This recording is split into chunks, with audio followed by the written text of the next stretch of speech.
చలనచిత్రం అనేది కళా ప్రదర్శనకి ఒక ముఖద్వారంగా మారింది.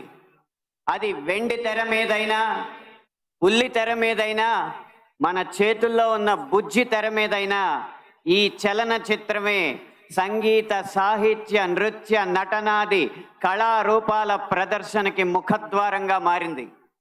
అయితే వచ్చిన చిక్కల్లా ఏంటంటే చలనచిత్రం, సినిమా అనేది ఒక వ్యాపారాత్మకమైన కళాత్మకమైన వ్యాపారం. వ్యాపారానికి కళాత్మకతని, కళాత్మకకి వ్యాపారాన్ని జోడించే క్రమంలో హిందూ ధర్మానికి కళంకం కలిగిస్తూనే వస్తుందన్న సత్యాన్ని నేను బాహాటంగానే అంగీకరిస్తున్నాను. అయితే మరే రంగానికి చెందిన వాడినో అయితే జరిగిన ఈ తప్పుకి విమర్శించవచ్చు, జరుగుతున్న ఈ నేరాల్ని వీటిపైన విరుచుకుపడచ్చు. కానీ అదే సినీ రంగానికి చెందిన వాడిని కాబట్టి ఇప్పటిదాకా జరిగిన ఈ హైందవ ధర్మ వ్యక్తిత్వ హననానికి యావత్ ఈ హిందూ సమాజం ముందు సినీ రంగం తరపున క్షమార్పణలు సమర్పిస్తూనే నేను ముందుకు వెళ్తున్నాను. ఆ క్షమార్పణలు కనుక నేను సమర్పించకపోతే ఇంకొక మాట మాట్లాడే అర్హత కూడా నాకు లేదు. అయినా ఇక్కడ ఆ 4 మాటలు మాట్లాడడానికైనా నాకున్న ఒకే ఒక్క అర్హత ఏంటంటే, ఇక్కడ ఈ హైందవ శంఖారావాన్ని, శంఖనాదాన్ని పూరించిన విశ్వ హిందూ పరిషత్ నిర్వహించిన సరస్వతి శిశు మందిర్లో నా ప్రాథమిక విద్యా అభ్యాసం జరిగింది. కాబట్టి సినిమాల్లో హైందవ ధర్మం మీద దాడి ఎలా జరుగుతుంది, హైందవ ధర్మ హననం ఎలా జరుగుతుంది అనేది ఒక 3 కోణాల్లో 3-4 ఉదాహరణలో క్లుప్తంగా విభజించి వివరించే ప్రయత్నం చేస్తాను. ఇక్కడ దాడి 3 కోణాల్లో జరుగుతుంది. అందులో ఒకటి కావ్యేతిహాస పురాణాలని వక్రీకరించడం, 2 తెర మీద కనిపించే పాత్రల్లో వినిపించే పాటల్లో హైందవ ధర్మాన్ని దుర్వినియోగం చేయడం, 3 తెర వెనక మా ముందు అన్యమతస్థుల ప్రవర్తన. ఈ 3 అంశాల్లో మొదటిది కావ్య పురాణేతిహాసాల వక్రీకరణ. వాల్మీకి రామాయణం, వ్యాస భారతం భారత సాహితీ వాన్మయ శరీరానికి 2 కళ్ళ లాంటివి. కానీ అదే వ్యాస భారతాన్ని, అదే వాల్మీకి రామాయణాన్ని వినోదం కోసం వక్రీకరించిన సందర్భాలు కోకొల్లలు.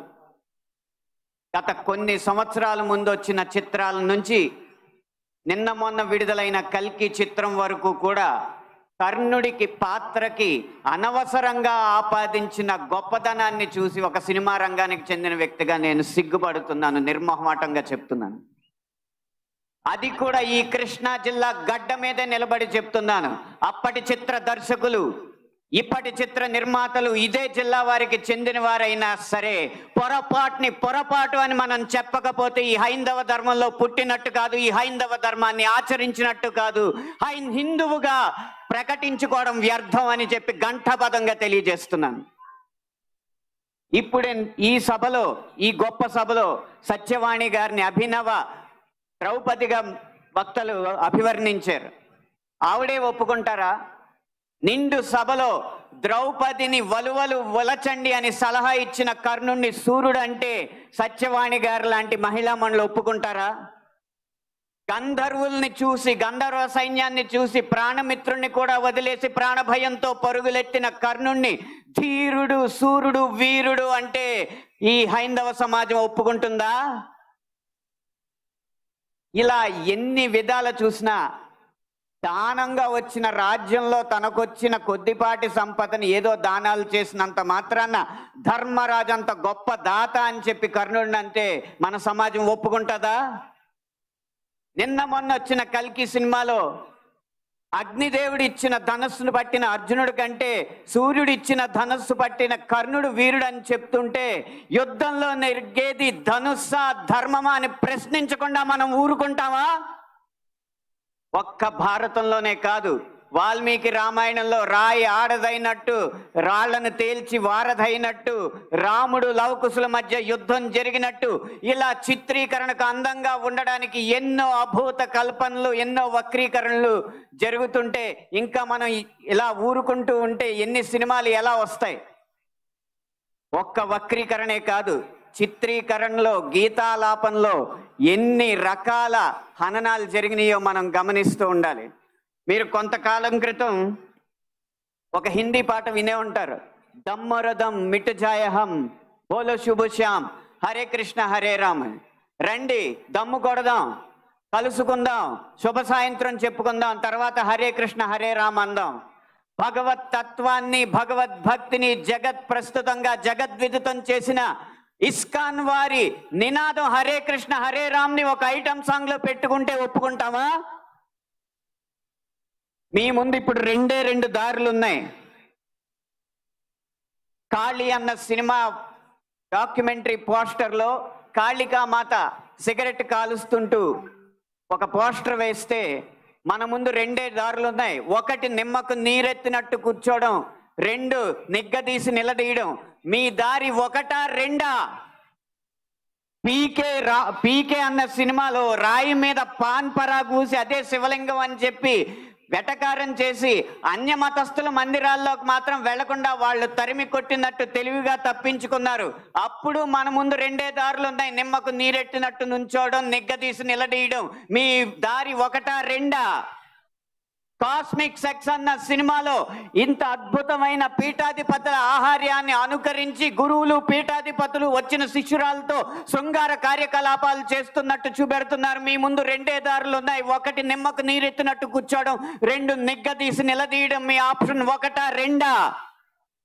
ఎంఎఫ్ హుసేన్ లాంటి చిత్ర దర్శకుడు, చిత్రకారుడు సరస్వతి, దుర్గా మాతల బొమ్మల్ని అశ్లీలంగా వేసినప్పుడు వారి కోవలోనే అక్రమ్ హుసేన్ అనే చిత్రకారుడు కృష్ణుణ్ణి బార్లో ఉంచి గోపికల్ని బికినీల్లో చిత్రించినప్పుడు మన ముందున్న దారులు రెండే రెండు, ఒకటి నిమ్మకు నీరెత్తినట్టు కూర్చోవడం, రెండు నిగ్గదీసి నిలదీయడం. మీ దారి ఒకటా రెండా?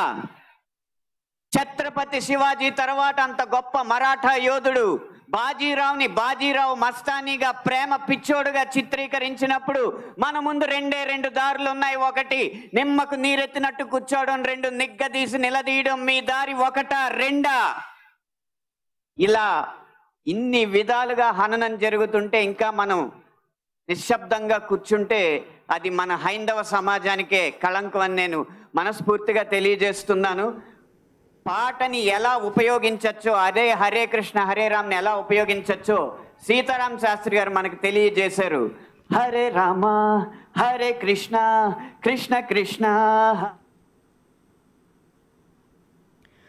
రైట్, ఆనంద్ శ్రీరామ్ చేసిన హాట్ కామెంట్స్ కి సంబంధించిన మరింత సమాచారాన్ని మా ప్రతినిధి శివ అందిస్తారు. శివ, మనం చూస్తూ ఉన్నాము హైందవ ధర్మం గురించి ఇటు సింగర్ చేసిన హాట్ కామెంట్స్ ని సంబంధించిన డీటెయిల్స్ ఏంటి, అలాగే ఆయన ఎందుకు ఈ వ్యాఖ్యలు చేశారనుకోవచ్చు, మొత్తంగా ఈ వ్యాఖ్యల పట్ల మనం ఎలా అర్థం చేసుకోవాలంటారు శివ?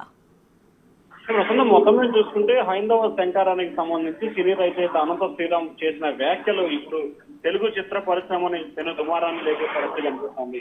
ఇప్పటికే అనేక వివాదాస్పదాలకి తెలుగు పరిశ్రమ కేంద్రమైంది. తాజాగా ఆయన మాట్లాడిన మాటలు ఇప్పుడు చాలా హాట్ టాపిక్ గా మారిపోయిన పరిస్థితి కనిపిస్తోంది.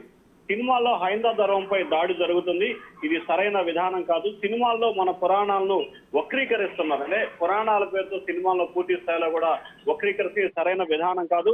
కొందరు అన్యమనస్సుల ప్రవర్తన చాలా ఇబ్బందికరంగా పెడుతుంది. ఎందుకంటే కొందరు అన్యమనస్సులు ఎవరైతే ఉన్నారో వారు డైరెక్టర్లు కానీ, రచయితలు కానీ, ప్రొడ్యూసర్లు కానీ వారు వ్యవహరిస్తున్న తీరు, వారు ఎంచుకున్న కథల విధానాల మూలంగానే హైందవ ధర్మంపై దాడికి పాల్పడుతున్న పరిస్థితి కనపడతా ఉంది.